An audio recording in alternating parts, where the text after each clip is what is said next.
ಸ್ನೇಹಿತರೆ ನಮಸ್ಕಾರ. ಇವತ್ತು ನಾನು ಬಿಜಾಪುರದಲ್ಲಿದ್ದೇನೆ. ಜುಲೈ 19, 2019ನೇ ತಾರೀಕಿನಲ್ಲಿ ನಿಮಗೆ ಇತಿಹಾಸದ ಒಂದು ತುಣುಕನ್ನು ತೋರಿಸಲಿಕ್ಕೆ ಪ್ರಯತ್ನ ಪಡ್ತಾ ಇದ್ದೇನೆ. ಬಿಜಾಪುರದ ರಾಜ ಆದಿಲ್ ಶಾಹಿ ಬಗ್ಗೆ ನೀವೆಲ್ಲ ಕೇಳಿರ್ತೀರಿ. ಅವನು ಯುದ್ಧಕ್ಕೆ ಹೋಗುವಂತಹ ಒಂದು ಸಂದರ್ಭದಲ್ಲಿ ತನ್ನೆಲ್ಲ ಮಡದಿಯರನ್ನು ಸಾಯಿಸಿಬಿಟ್ಟು ಅವರ ಸಮಾಧಿಯನ್ನು ಮಾಡಿ ಅವನು ಯುದ್ಧಕ್ಕೆ ಹೋಗ್ತಾನೆ ಅನ್ನುವಂಥ ಇತಿಹಾಸ ಕೇಳಿದ್ದೇವೆ. ಆ ಒಂದು ಸ್ಥಳದಲ್ಲಿ ನಾನಿದ್ದೇನೆ. ನೀವಿಲ್ಲಿ ಗಮನಿಸ್ಬೋದು ಒಂದೊಂದು ಸಮಾಧಿ ಯಾವ ರೀತಿ ಇದೆ ಅಂತ.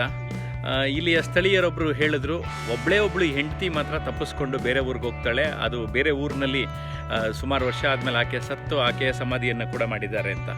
ಇಲ್ಲಿ ಸಾಲಾಗಿ ತನ್ನ ಪತ್ನಿಯರ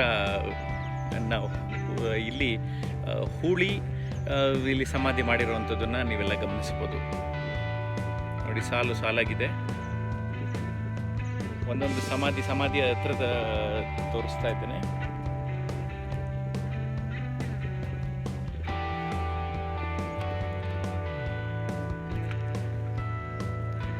ಅಂದರೆ ಇತಿಹಾಸವನ್ನು ಅರಿತಾಗ ಎಷ್ಟೊಂದು ಮಾಹಿತಿಗಳು ನಮಗೆ ಗೊತ್ತಾಗುತ್ತೆ, ಮತ್ತು ಎಷ್ಟು ವಿಚಿತ್ರ ವರ್ತನೆಗಳನ್ನು ಈ ಹಿಂದಿನ ವ್ಯಕ್ತಿಗಳು ಕೆಲವೊಂದು ಸಾರಿ ಮಾಡಿರ್ತಾರೆ.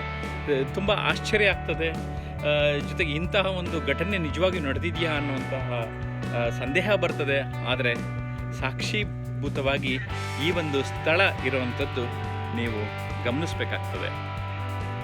ಸಾತ್ ಖಬರ್ ತಾನೇ ಹೆಸರು. ಸಾತ್ ಖಬರ್ ಅಂತ ಈ ಜಾಗಕ್ಕೆ ಹೆಸರಿದೆ. ನಮ್ಮ ಸ್ನೇಹಿತರೊಬ್ಬರು 2-3 ವರ್ಷಗಳ ಹಿಂದೆ ಇದ್ರ ಬಗ್ಗೆ ಮಾಹಿತಿ ಕೊಟ್ಟಿದ್ದರು.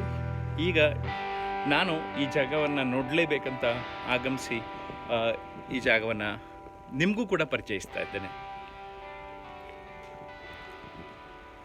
ಸೊ ಇಂತಹ ಸ್ಥಳಗಳನ್ನು ಕೂಡ ನೋಡಿದಾಗ ನಮಗೆ ಇತಿಹಾಸ ಅನೇಕ ಪಾಠಗಳನ್ನು ಕಲಿಸ್ತದೆ, ಮಾಹಿತಿಯನ್ನು ನೀಡುತ್ತದೆ.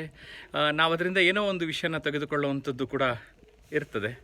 ಅದು ನಿಮ್ಮ ಊಹೆಗೆ, ನಿಮ್ಮ ಚಿಂತನೆಗೆ ಹಚ್ಚೋದಕ್ಕೆ ಈ ಒಂದು ಪುಟ್ಟ ಕೆಲಸವನ್ನು ನಾನು ಮಾಡಿದ್ದೇನೆ. ನಿಮ್ಮೆಲ್ಲರಿಗೂ ಒಳ್ಳೆಯದಾಗಲಿ. ನಮಸ್ಕಾರ.